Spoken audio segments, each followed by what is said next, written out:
SV news కు స్వాగతం. ముందుగా హెడ్లైన్స్. ప్రాణ ప్రతిష్ఠ వేళ భావోద్వేగానికి లోనవుతున్న ఆడియో సందేశంలో ప్రధాని మోదీ.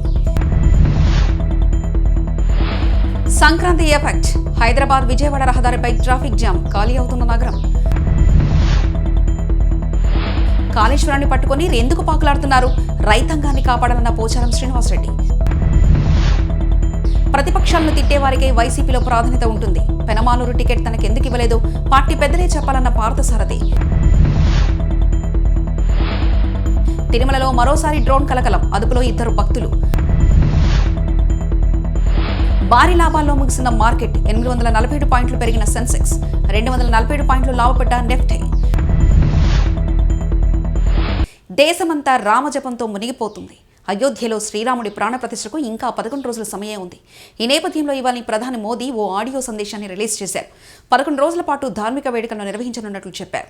జీవితంలో తొలిసారి భావోద్వేగానికి లోనవుతున్నట్లు చెప్పిన ఆయన ప్రజలు తనను ఆశీర్వదించాలని కోరారు.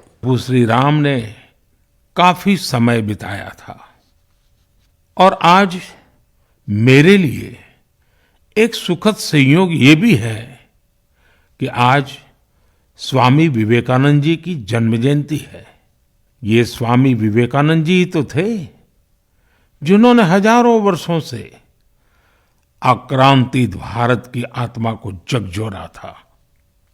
आज वही आत्मविश्वास भव्य राम मंदिर के रूप में हमारी पहचान बनकर सबके सामने है।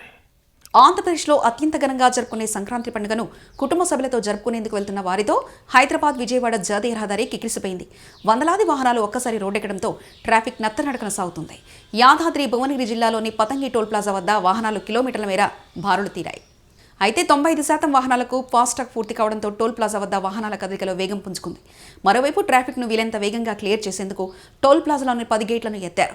సాధారణ రోజుల్లో ఈ టోల్ ప్లాజా మీదుగా రోజుకు 30,000 వరకు వెళ్లే వాహనాల సంఖ్య సంక్రాంతి రోజుల్లో 60 నుంచి 70,000 వరకు ఉంటుందని టోల్ ప్లాజా అధికారులు తెలిపారు. ఏపీ వాసులు పెద్ద ఎత్తున తమ ఊళ్లకు వెళ్తుండటంతో హైదరాబాద్ రోడ్లు నిర్మానుష్యంగా కనిపిస్తున్నాయి. నగరంలో ట్రాఫిక్ జామ్లు కనిపించడం లేదు. ప్రతి కూడలిలో వాహనాలు సాఫీగా సాగిపోతున్నాయి.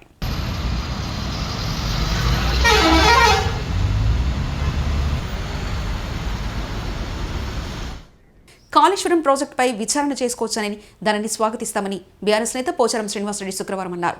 కాళేశ్వర అంశాన్ని పట్టుకుని కాంగ్రెస్ ఎందుకు పాకులుతుందని, ఇంత పెద్ద నిర్మాణంలో చిన్న చిన్న పొరపాట్లు జరుగుతాయని ఆయన వ్యాఖ్యానించారు. కాళేశ్వరం నుంచి నీటి విడుదలపై కాంగ్రెస్ సాధ్యమైనంత త్వరగా నిర్ణయం తీసుకోవాలన్నారు. కాంగ్రెస్ ప్రభుత్వం వచ్చి 4 రోజులవుతుందని, కానీ వారు కాళేశ్వరం గురించి తప్ప రైతుల గురించి మాట్లాడలేదని విమర్శించారు. కాంగ్రెస్ ప్రభుత్వం రైతాంగాన్ని కాపాడాల్సిన అవసరం ఉందన్నారు. ఈరోజు నీళ్లు వదిలిపెట్టకుండా, నిర్ణయాలు తీసుకోకుండా పొలాలన్నీ పడవ పెట్టారు. ఏం కోపం ఇది? దేనికోసం? రైతుల మీద కోపమా? ఎవరి మీద కోపం ఇది? ఉంటే మా మీద కోపం ఉండదు, చూద్దాం. జుడిషియల్ ఎంక్వైరీ అయిపోతే ఎవరి మీద తప్పు ఉందో తేలుతారు, శిక్షించబడతారు. కానీ రైతాంగాన్ని కాపాడండి. ముందుగా రైతులు నీళ్ళు ఇవ్వండి. రైతులు పంట పండిస్తారు. యాసంగి టైం అయిపోతూ ఉంది. ఇప్పుడే కొన్ని ప్రాంతాల్లో నాట్లు కూడా అయిపోయినాయి. దయచేసి ఇప్పటికైనా తొందరలో నిర్ణయం తీసుకొని ఏ ప్రాజెక్టుకి ఎంత నీళ్ళు ఉన్నాయో మీకు తెలుసు. మా దగ్గర రికార్డు మీ దగ్గర ఉంటే అధికారులు చెప్తారు. ఆ రికార్డు ప్రకారంగా నీటిని నిల్వను దృష్టి పెట్టుకొని ఆయకట్టుకు నీరు విడుదల చేయండి. పుష్కలంగా పంట పండిస్తారు. రెండో పంట కూడా వండుతుంది. తాను ఎవరిని తిట్టలేనని, దుర్భాషలేనని ఉద్దేశంతోనే తనను వైసీపీకి దూరం చేశారని ఆ పార్టీ ఎమ్మెల్యే పార్థసారథి అన్నారు. 25 ఏళ్ల నుంచి తనకు పెనుమాలూరు నియోజకవర్గం ప్రజలతో అనుబంధం ఉందని చెప్పారు. ప్రతిపక్షాలను తిట్టేవారికి వైసీపీలో ప్రాధాన్యత ఉందని విమర్శించారు.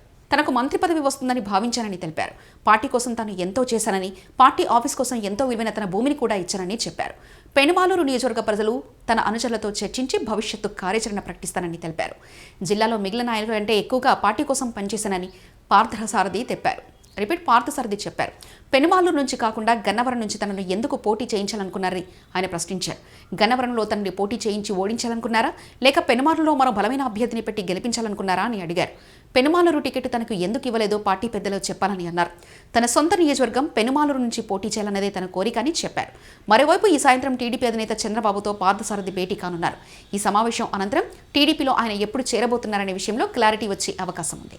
తిరుమలలో మరోసారి నిఘా వైఫల్యం కలకలం సృష్టించింది. వివరాలకు వెళ్తే తిరుమల తిరుమల మొదటి గట్ రోడ్లో డ్రోన్ కెమెరాను కొందరు భక్తులు ఎగరవేశారు. 53వ మలుపు వద్ద డ్రోన్ కెమెరాతో వీడియోలు చిత్రీకరణ చేపట్టారు. కాజీపేట స్వయంభూ శ్రీ శ్వేతార్కమూల గణపతి దివ్యక్షేత్రంలో శ్రీ శ్రీ శ్రీ మాధవానంద సరస్వతి స్వామి, శ్రీ శ్రీ శ్రీ మధుసూదనానంద సరస్వతి స్వామి వారి ఆశీస్సులతో ప్రతి అమావాస్య చండీ హోమాన్ని ఈరోజు దశమహావిద్యలో ఒకటైన మహాలక్ష్మి స్వరూపమైన కమలాత్మికా జయంతి అవతరించిన రోజును పురస్కరించుకొని చండీ హోమాన్ని ప్రారంభించడం జరిగింది.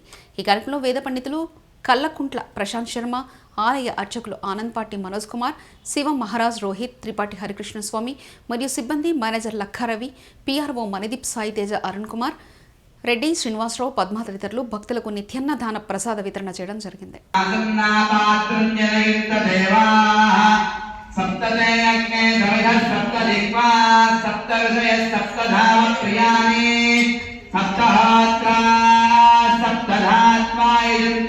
సప్తయోనీరా పునస్స ఘృతేన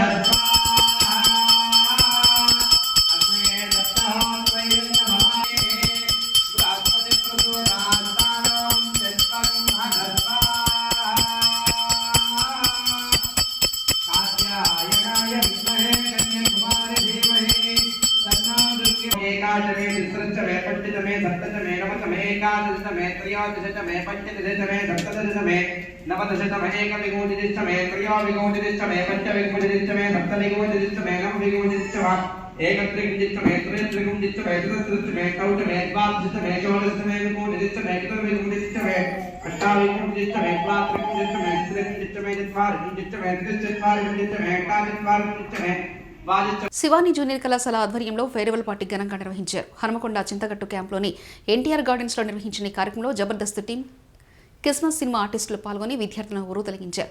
ఈ సందర్భంగా కళాశాల సెక్రటరీ కరస్పాండెంట్ తాళ్లపల్లి స్వామి మాట్లాడుతూ విద్యార్థుల విజయానికి ఆత్మవిశ్వాసం ఎంతో ముఖ్యమైందో అదేవిధంగా ఆత్మవిశ్వాసానికి సాధన కూడా అంతే ముఖ్యమని తెలిపారు. విద్యార్థులు ప్రదర్శించిన సాంస్కృతిక కార్యక్రమాలు అందరినీ ఆకట్టుకున్నాయి. ఈ కార్యక్రమంలో కళాశాల ప్రిన్సిపాల్ చంద్రమోహన్, డైరెక్టర్ సురేందర్ రెడ్డి, రమేష్ రాజు, సంతోష్ రెడ్డి, మురళీధర్, సురేష్ తదితరులు పాల్గొన్నారు.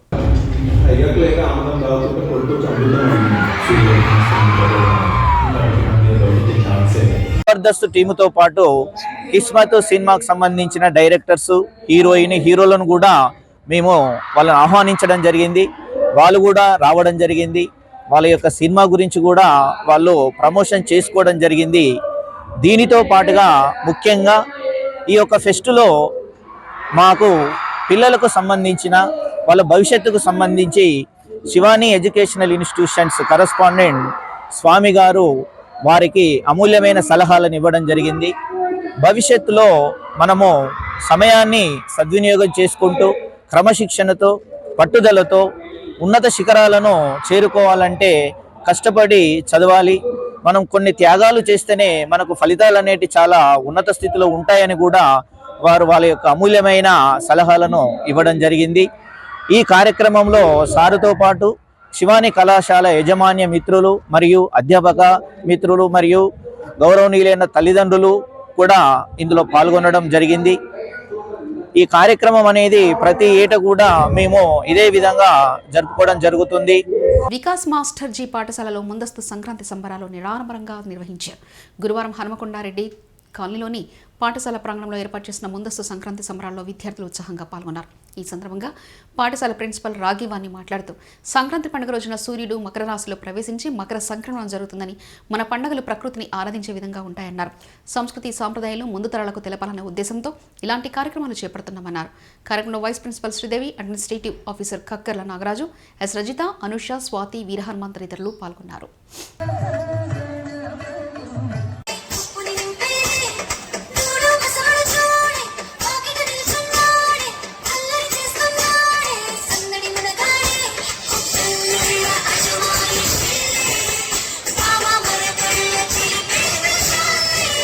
మహబూబాబాద్ జిల్లాలోని రామచంద్రాపురం కాలనీ 13వ వార్డులో వేలుపుల సత్యం నగర్ దగ్గర వైకుంఠ ధామాన్ని నిర్మించినట్లు వార్డు కౌన్సిలర్ బుజ్జి వెంకన్న తెలిపారు. సుమారు 3 ఎకరాల విస్తీర్ణంలో 1,15,00,000 రూపాయలతో ఈ శ్మశాన వాటికను అధికారుల ప్రోత్సాహంతో నిర్మించినట్లు ఆయన తెలిపారు. ఈ శ్మశాన వాటికలో 2 బర్నింగ్ ప్లాట్ఫామ్లను చెన్నై నుంచి తెప్పించినట్లు తెలిపారు. అలాగే పూజ చేసుకోవడానికి పూజ గది, వెయిటింగ్ హాల్, పురుషులకు స్త్రీలకు ప్రత్యేకంగా ఏర్పాటు చేసినట్లు, అలాగే కర్ర వేసుకునేందుకు ఒక హాల్ నిర్మించినట్లు, చనిపోయిన బాధతో ఈ వైకుంఠధామంలో అడుగుపెట్టగానే అన్ని బాధలు మర్చిపోయే విధంగా సుందరంగా ఓ చక్కటి పార్కును ఏర్పాటు చేసినట్లు తెలిపారు. ఇటు వైకుంఠధామాన్ని మున్సిపాలిటీ ప్రజలు వినియోగించుకోవాలని బుజ్జి వెంకన్న వార్డు కౌన్సిలర్ తెలిపారు. 13వ వార్డులో వేర్పుల సత్యం కాలనీ దగ్గరలో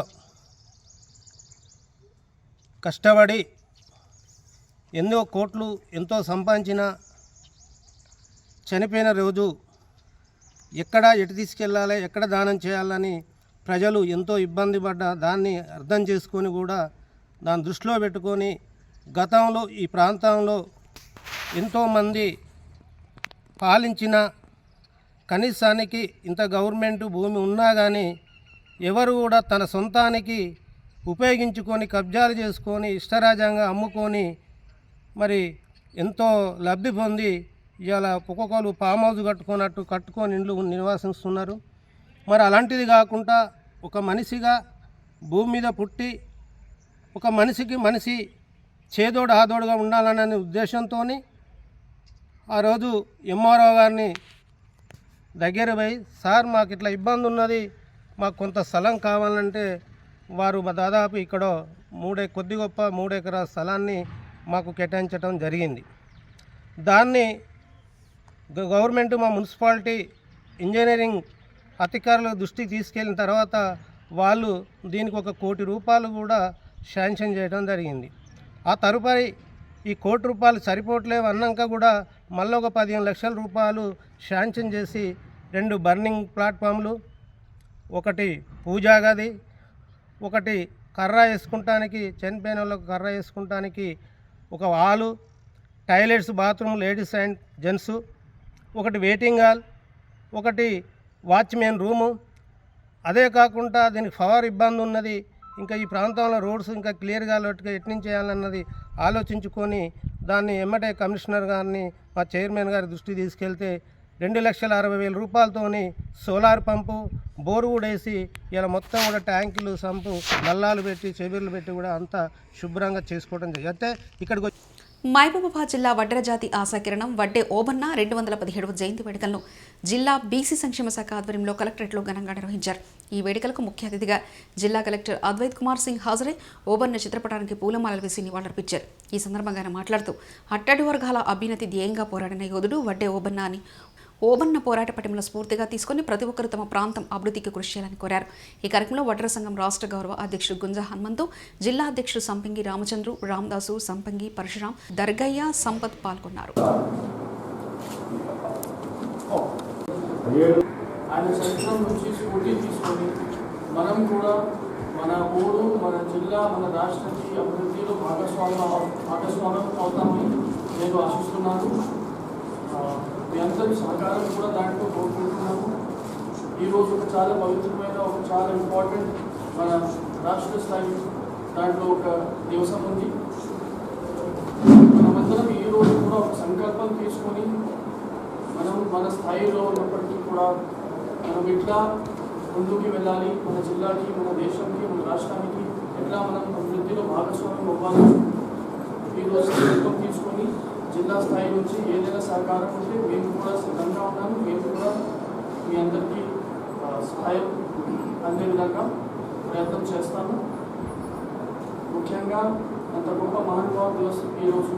సో ఆయన చరిత్రను డైలీ గుర్తించి డైలీ అక్కడి నుంచి స్ఫూర్తి తీసుకొని డైలీ మనం మన పని కూడా అదే స్ఫూర్తితో మనం పని చేయగలిగితే ఆయన సిద్ధాంతానికి మనం నిలబడి కట్టుబడి ఉంటాము. దేశీయ స్టాక్ మార్కెట్ ఈరోజు సరికొత్త రికార్డులను నెలకొల్పాయి. ఆల్ టైమ్ గరిష్ట స్థాయిలను తాకాయి. అంతర్జాతీయ మార్కెట్లో సానుకూలతలు, ఐటీ షేర్లలో కొనుగోలు మద్దతుతో భారీ లాభాల్లో ముగిశాయి. ఈరోజు ట్రెండింగ్ ముగిసే సమయానికి సెన్సెక్స్ 847 పాయింట్లు పెరిగి 72,568కి చేరుకుంది. నిఫ్టీ 247 పాయింట్లు లాభపడి 21,894 వద్ద స్థిరపడింది. ఇవి బులెటిన్ విశేషాలు. చూస్తూనే ఉండండి ఎస్వీ న్యూస్.